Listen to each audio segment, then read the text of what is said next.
Okay, ladies and gentlemen. Um, I actually got quite a few hits on my last video discussing Windows and Linux. Um, I guess I'll do another one here. It's excuse the hair, I'm having a bad hair day, but it's just my opinion here. Again, everything I say is my personal opinion when it comes to what I say on these videos. Of course, the usual disclaimer, I'm not a doctor, lawyer, scientist, nothing like that. I claim no professional degrees, and everything I say is my opinion. Now that we have all the legal jargon out of the way, let's discuss this. Um, and this is just my personal use. I was a lifelong Windows user back from literally Windows 3.1. That was a lot of years ago. Actually, I was working on computers long before that with the stuff like the Commodore 64 with a tape drive and Apple IIs that you had to program in basic language. But I have noticed lately that um, Windows has become more profit driven than it has been customer driven, which is sadly unfortunate.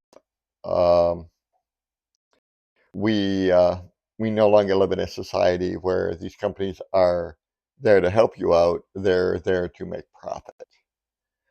Um, Plus, their software has become extremely bloated over the last few years, and now with Windows 11, with Copilot and what's the other one? Copilot 365 and AI and all that good stuff. In Windows 11. And from what I've seen so far, and then it's just stuff I've seen on YouTube and articles and stuff like that, Windows 12 is going to continue in the same direction with all the AI spyware. And yes, I call it spyware. They call it telemetry. It's spyware. When it takes a picture of your screen every 3, 4, 5 seconds or whatever it is and sends it to Microsoft.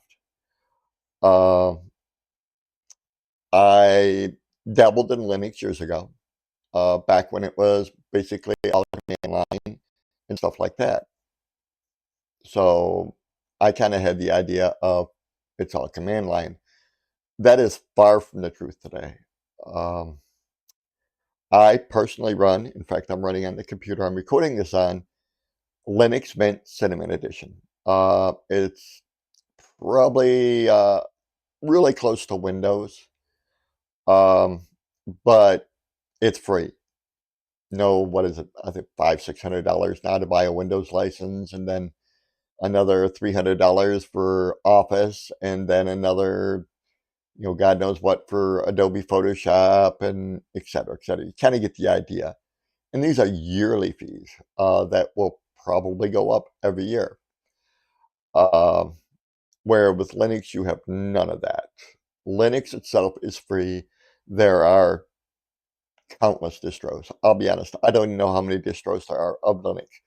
When I say distros, these are just different versions of Linux operating systems. They're called distros. Um, so I'm just kind of breaking it down on what I use. Linux Mint is what I usually recommend for most people. It's very user friendly, very easy to operate, and doesn't hog up all your hard drive space like Windows. I believe Windows is over 30 gigabytes now of hard drive space it takes up, right around there, and where Linux is, at least this particular edition, is 3. And as far as compatibility, yes, I've spoken on it before about LibreOffice, Kden Live if you want to do video editing. You have GIMP for photo editing. You have DaVinci if you want to go a little fancier, stuff like that. And all these are free on Linux. There's no yearly fee you have to pay to get them. There's no renewal fee. There's nothing. It is all free. And that is one huge reason people are switching over. They're getting tired of getting fleeced, and I'll call it that, fleeced by Microsoft just to use their own computer. And now with Windows 11, they have the new TP chip requirement, which makes computers that may have been made within the last year or so totally obsolete because they cannot update them. So people are being forced, or they're trying to get people to be forced to go out and buy new computers, just so you can get the TP chip and make it work. Well, I'm here to tell you, you do not need to do that. Any computer made within the last, I'll say 7 to 10 years, can easily run Linux. I actually have a old laptop, a Aspire One, if that tells you anything, how old it is, that I am actually running Linux on just fine. It's a lighter version of it because I don't have the RAM and I don't have the hard drive space, so I used a smaller version of Linux, but it is Linux. And that is just something that I have experimented with, and it worked just fine. This particular computer that I'm running this on, and as you see, it runs halfway decent, is I think it was made in 2016, so 10 years old, and it runs just fine. Um, I use LibreOffice, a free version of basically Microsoft Office. It's got Word, it's got a PowerPoint presentation, and it's got spreadsheet capability. Basically everything Office does, but it's free and it's updated free. And again, with Linux, a lot of people are complaining because when Windows decides it's going to do an update, it just does it. It doesn't matter what you're doing. You could be in the middle of an important video call, with your boss or something, and all of a sudden your computer says, "Oh, time for an update." It shuts you down and starts updating. That does not happen in Linux, which is one of the huge advantages of the operating system. You choose when to do your updates, or you do what I personally do. I have my updates set on automatic, which I normally recommend for anybody I work with, and they update when you boot up. So by the time you boot your computer, grab your coffee, and come back, your system's been updated. And again, these are done quite often.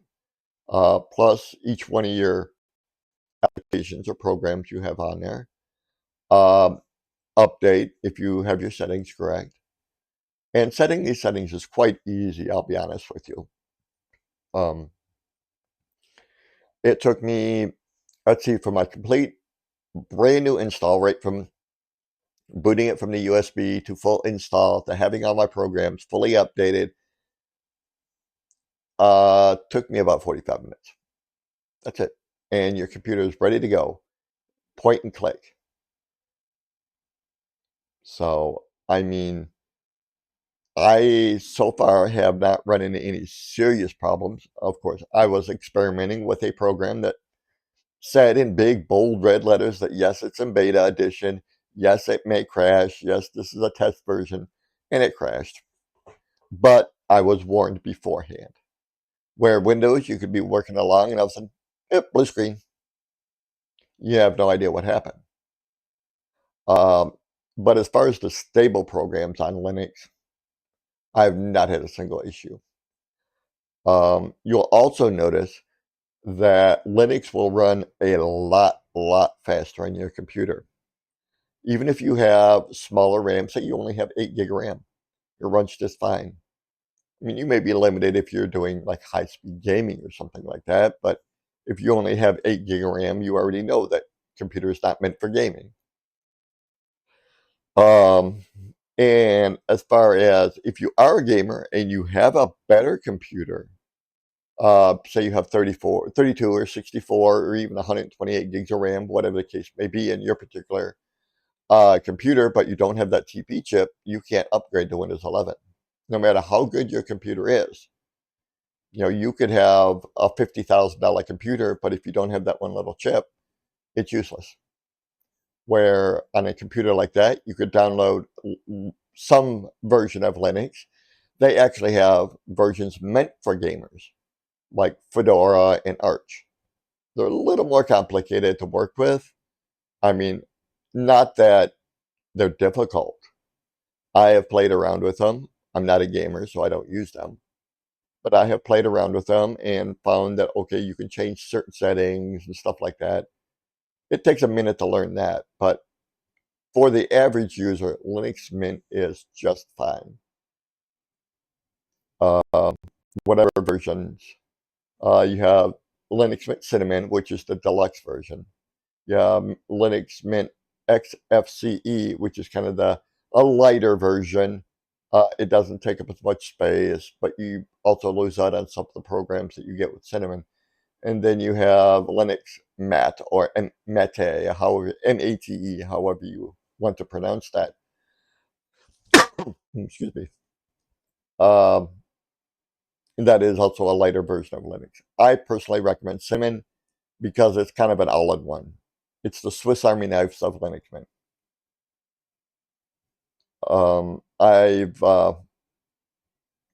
I've been happy so far. I've probably helped upwards of 20 to 25 Windows users switch to Linux. Everyone has been happy so far. Um, you know, whether it be those that are just tired of Windows and they have Windows 11 and they're just tired of all the problems. We'll put it problems um, with Windows, or they have Windows 10 and can't upgrade. I show them Linux. It is a very easy operating system. Once you get all your programs downloaded, which they come with, I guess you would call it an app store. Um, you can go there, type in what you want. Say you want GIMP, you like photo editing, GIMP, perfect for that. Or you want to do video editing, Kdenlive, which is what I use. I normally don't edit too many of my videos, only if I really flub up in there, but most of my videos are shot straight through or live streamed as I am now. So, I've helped these people out. I've converted them to, Linux, helped them set it up, updated everything, set it up for auto updates. They never have to worry about it. The computer boots up, it auto updates everything. And by the time you sit down to do any work, it's ready to go. I install whatever programs they want, and I can literally take a program and put it on your desktop and just click, double click, it opens up. Whether it's Firefox for a web browser or whatever web browser you choose to use. Firefox comes with the setup, but there are many, many others. It's up to you. Or LibreOffice. I could put it on there, double click, start your document. There are lots of them out there, lots of them available. And you can truly customize your computer how you want it. And if you have any questions, one source that I found is actually very useful is I use ChatGPT. If you have a question about Linux, you say, how do I install this program or how do I install that program? They call them files, but excuse me, folks. I don't know what's going on today. Yeah, you got a little coffee juice. Keep me going today. Excuse me. But I found ChatGPT to be very useful for doing something like that. It will walk you through step by step, and if you wanted to break it down, okay, you click this, and then you click this, and then you click this, it will do it. And next thing you know, you've installed a program or an app or a file, however you want, whatever you want to call them. It's same thing. So, yeah, there's a lot of things that you can do with Linux that you can't do with Windows. There's a lot of programs on there that Windows just will not allow you to run. Say you've got a large DVD collection. A lot of people still have them. So you go out and you buy a good size external hard drive, say 3, 4, 6, maybe terabyte external hard drive. Now, they have a program where you can copy your movies directly to that hard drive. That's 100% legal. Uh, as far as the copyright thing, for personal use, it's legal. You cannot publish them anywhere. That's the portion that's illegal. But for personal use, 100% fine. You are legit there. And a lot of people do that because they don't want to damage their disk. Then you just take your hard drive, plug it into your smart TV, and you have a list of all your movies. Excuse me, folks. And a lot of people do that. I'm actually in the process of doing that myself. I'm waiting for my hard drive to come in, and I'm using a program called Handbrake, where you just put your movie in there, it copies it to your hard drive. Next, now you can put your movie up, keep it in a shelf or a cabinet or whatever so it doesn't get damaged, and you can watch the movie 100 times off your hard drive and it's not going to hurt anything. Um, a lot of people do that with their videos. A lot of people do that with their music. People still have CDs these days. I'm one of them. I'm old. In fact, I still have cassettes, if that tells you anything. And that is just one of the things I like about it. I've got probably a give or take 500 movies that I'm going to be putting on the hard drive, and that won't even make a dent in it, to be honest with you. Um, and you can choose what resolution you want it at, whether you want 720, 1080, 4K, 6K, 8K. Of course, the better your resolution, the more space it takes up. Kind of a common sense thing there. But, I'm just trying to show people that there is an alternative to Windows out there.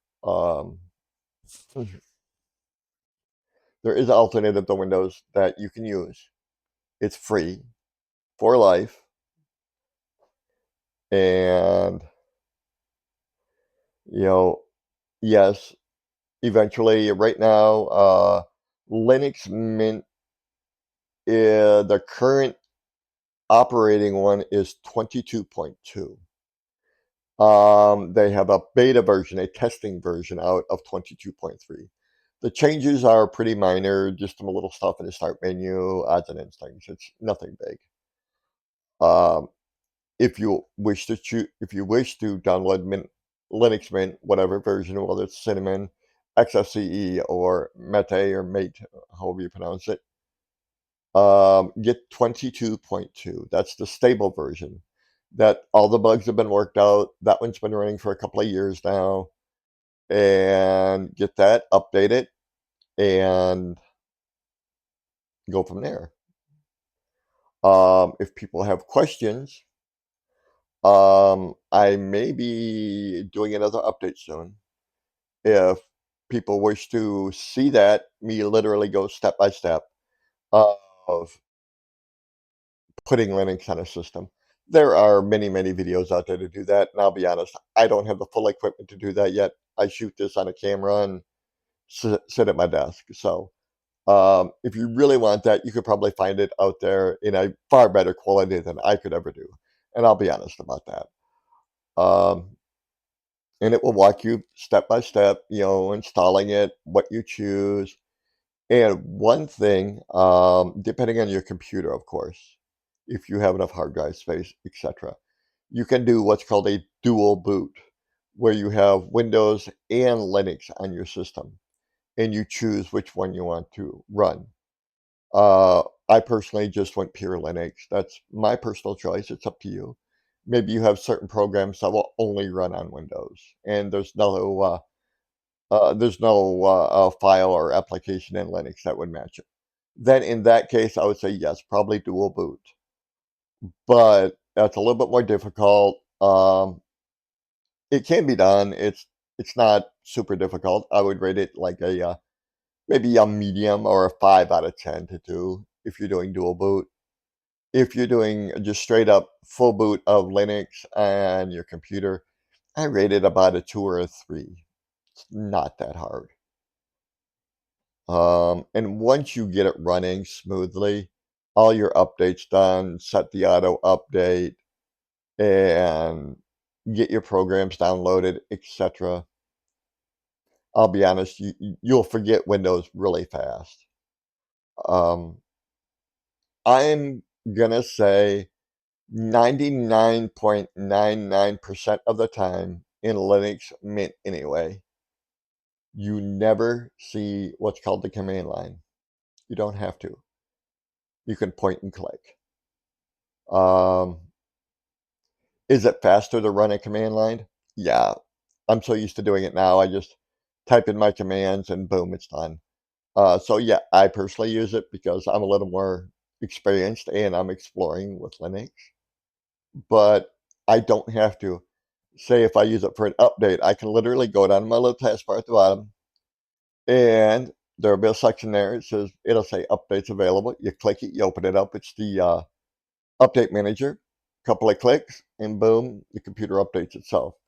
And it will tell you if you need to, restart your computer or anything. There are a few updates, like major updates, if they're upgrading the kernel or the base programming of the OS. That yeah, you will need to do a restart, but it'll say, do you want to do it now or do you want to do it later? Again, you can choose. Okay, I'll do it. I'll shut it off tonight, and tomorrow morning when it boots up, it'll have the update there, and I'm not too worried about it. Um, Again, it's not like Windows that says you're updating now and you're restarting now and you have no choice. And that is where I think a lot of people are getting frustrated. And a lot of big companies now have switched to Linux. Um, I think a few of us have heard of Tesla. They run a Linux-based system. Um, and a lot of governments now are seeing the security weaknesses in Windows and they're switching to Linux. Linux is more secure than Windows and a lot less invasive. You don't have the spyware. Linux will not do anything unless you tell it to directly. It won't send your information out. It won't spy on you. It won't, listen in on your conversations with your wife via video call, or your kids, or whatever the case may be, your boss. Say you're doing a video call with your boss discussing, highly sensitive information, maybe some trade secrets or whatever the case may be. Windows will still be snapping those screenshots. We'll be recording it. And okay, now it's in the Windows system. It's being sent to Microsoft, and they're going to look at it, and your trade secrets have just got out. Linux, none of that.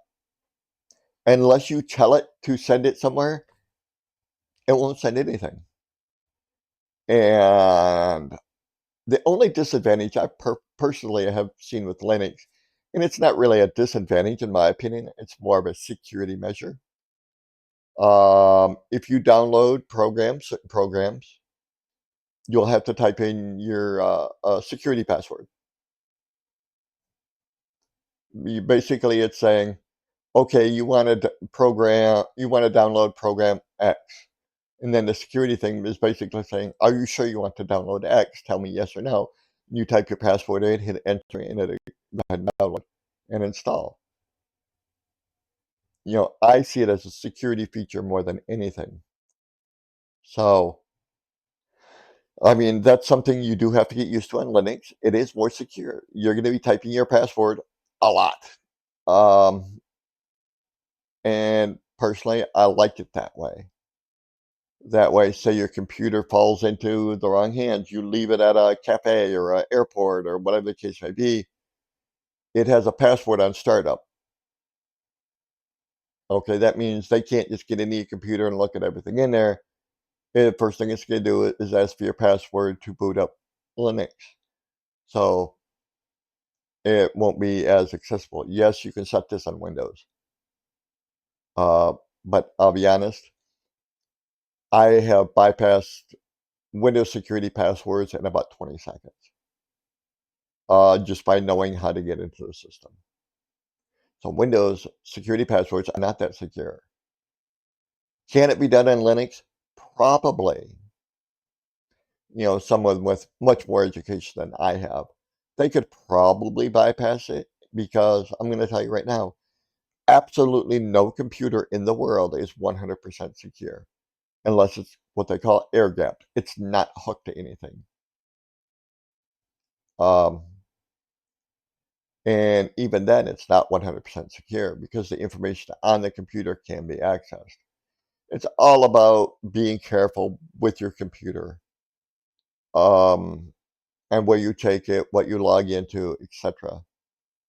And another thing with Linux, they make it very easy to install a VPN. So if you happen to need to use public Wi-Fi or something like that, you are much more secure. Public Wi-Fi's are renowned for people hacking computers. If you use a VPN before you hook it up, nobody will know where your computer is at, what your password is, stuff like that. It makes it much easier. And there are a couple free VPNs out there that are halfway decent. Of course, if you want professional level security, you pay for it. One free one, I actually use it on my older computer, is Proton VPN. They have a free version and then they have a 3-tier pay version. Personally, the free version, for what I use it for, is fine. Um, it's just what you use it for. If you have corporate secrets on your computer, yeah, you probably already have a VPN on there. But if you're the average Joe that he wants to take his laptop down to the local coffee shop and type out his, award-winning novel, again, you got to be careful. So I don't know how many people will watch this video, but this is just me explaining some things. Also, as far as my videos here, I ask my audience because I don't consider this my channel. I consider this our channel. I want input from people, whether it's through comments or chat or etc., for ideas you would like me to cover. And as long as it's not illegal or anything like that, I will discuss it. This is a very open channel. Um, I don't care what you want to discuss. Even if I don't know about it, guess what? I'll look into it. Whether you want to discuss government conspiracies or aliens or, why the grass is green and why is the ocean deep, I don't care. Them are the things I want on this channel.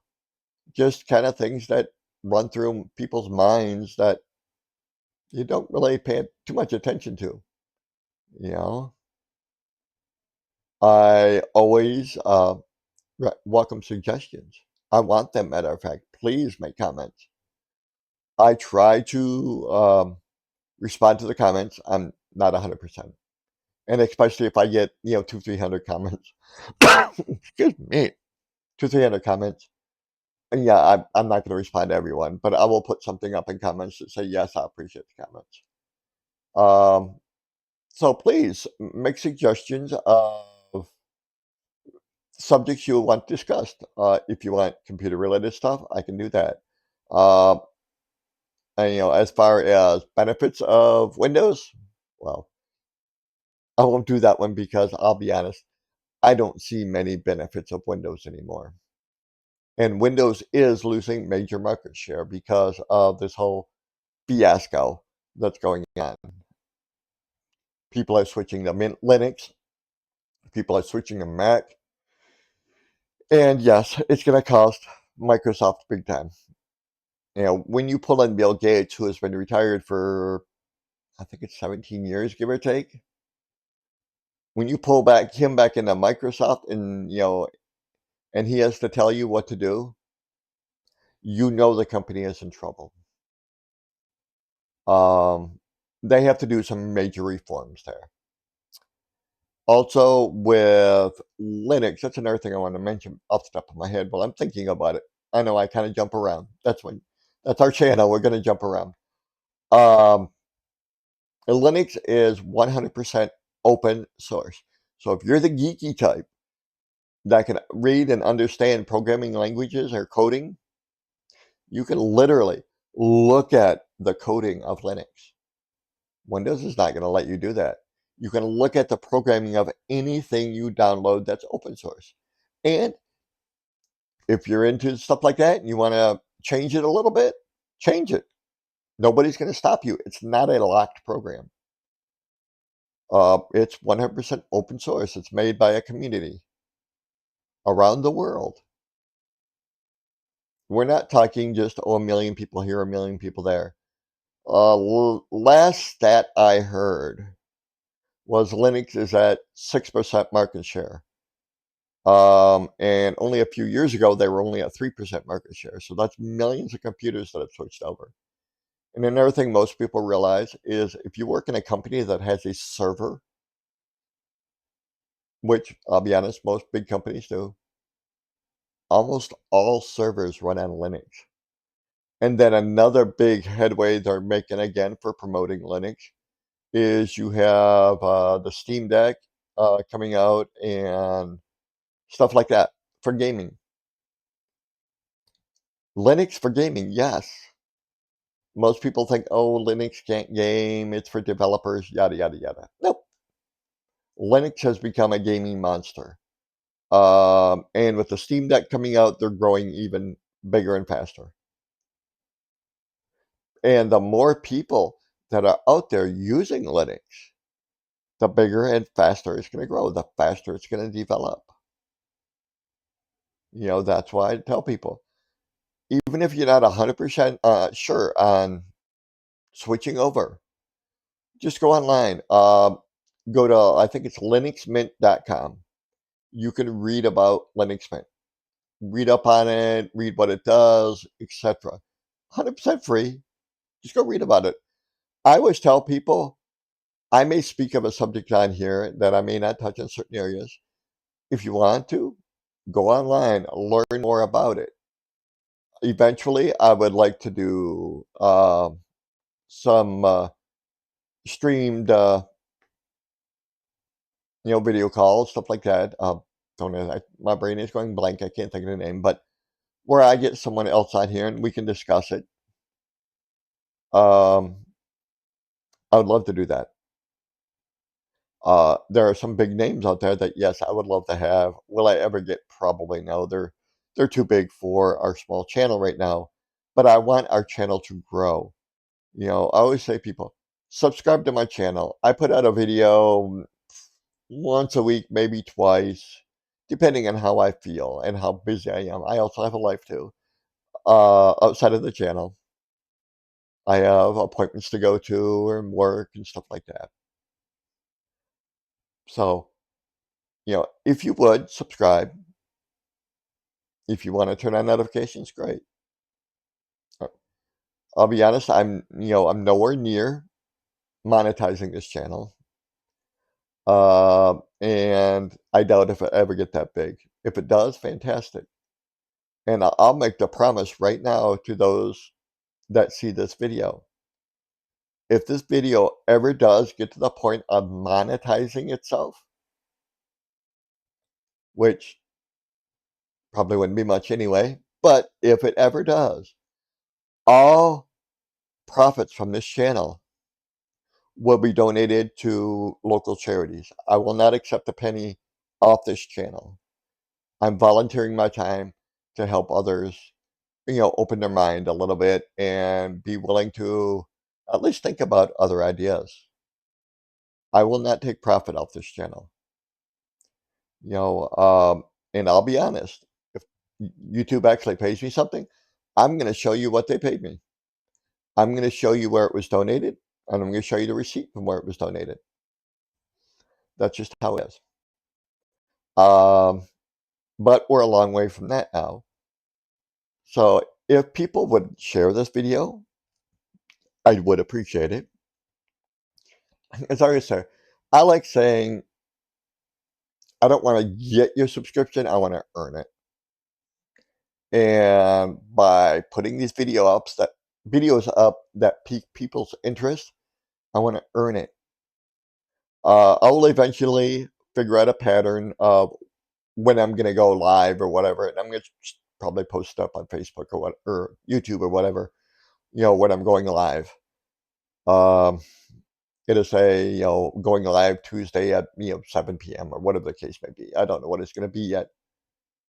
And I would love for people to join me in the chat.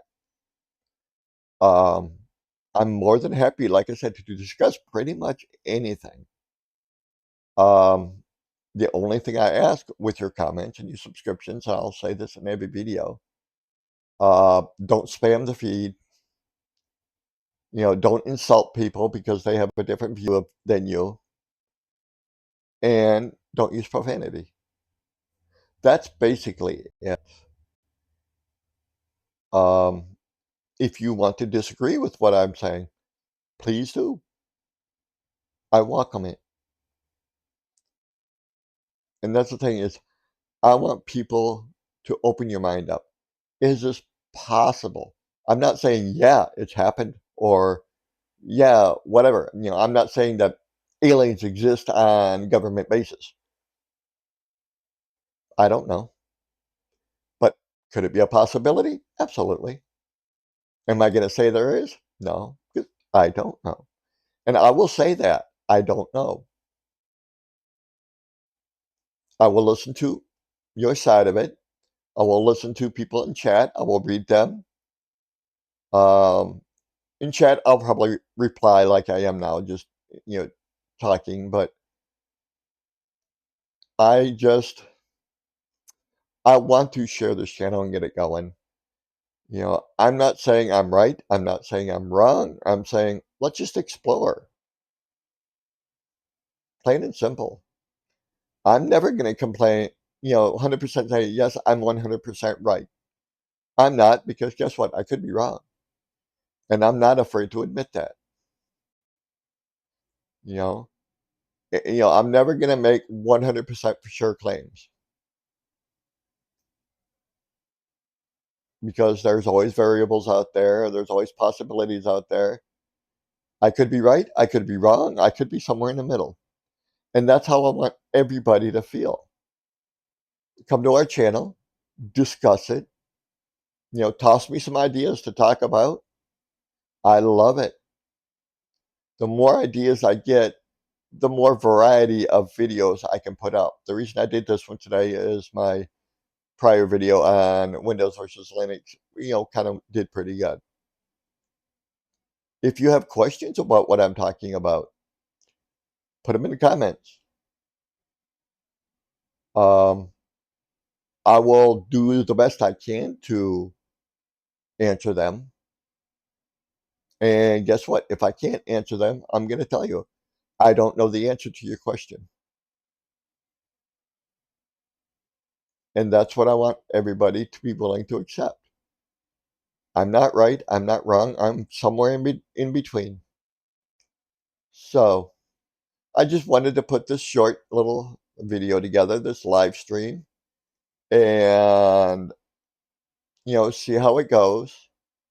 Um, oh, just to let you guys know, yes, I'm shooting on a Linux computer, and this is being shot on a program called OBS. Um, it's Linux-based, wonderful. Took me a minute to get it tuned in to where I wanted it, because I've got external cameras and external mics, but uh, I've had no problem. As you see, I'm live streaming. So, again, I wish best wishes to everyone out there. I wish positive energy to all those that need it out there, whether you happen to be sick or have something on your mind, or you have a loved one that's in need of care or whatever. My best wishes go out to all of you. Honestly, if I could have world peace and perfect health around the world, yes, I would give it. But at this time, it's not going to happen. So, um, feel free to comment. In fact, I asked you to comment. I know my lighting isn't great today. My ring light kind of died on me. So I'm doing the best I can. I know there's a yellow hue to it from the lamp I'm using. I plan on getting another ring light here shortly. I turned mine on today and it flickered once and it was dead. I'll pick another one up. But anyway, bless all of you. And I welcome all people. I don't care what your belief is. I don't care what your race is. I don't care what your religion is. I don't care if you're pink with purple polka dots. I really don't care. You're welcome on this channel. This channel is not written for anyone in particular. It's for all people. Open the mind. Think about the possibilities. And that's kind of what this whole channel is about. Our channel is to open the mind. Them thoughts that you sitting there when you're bored, them thoughts are kind of running through your head. Wandering minds. Again, the name of the channel. So bless everyone out there, however you see it. And hopefully I get some comments off this video, whether it's on the whole Linux versus Windows thing, or you're just suggesting something, put it in the comments. And I will take it up. I will consider it. And if I don't know about it, I'll get information on it and present what I feel is my opinion on it on this channel. So I will let everyone go. Like I said, feel free to comment. I would like you to subscribe. If you like the channel, please subscribe. If you don't. Never watch another video. But this is how the channel is going to be. Just me talking, although I am getting a backdrop to kind of cover up the back of my house right now. Yeah, just going to be me discussing it. I will read the chats. I will read the comments. And that's all it is. Is it possible? I don't know. Let's explore space, explore time, explore everything together. Remember, this is not my channel. This is our channel because everyone is welcome. Again, have a nice morning, afternoon, evening, or night, wherever you happen to be in the world. And if you want to tell me what country you're from, great. I want to see how far this video goes. But anyway, good night, everyone, and I wish you the best.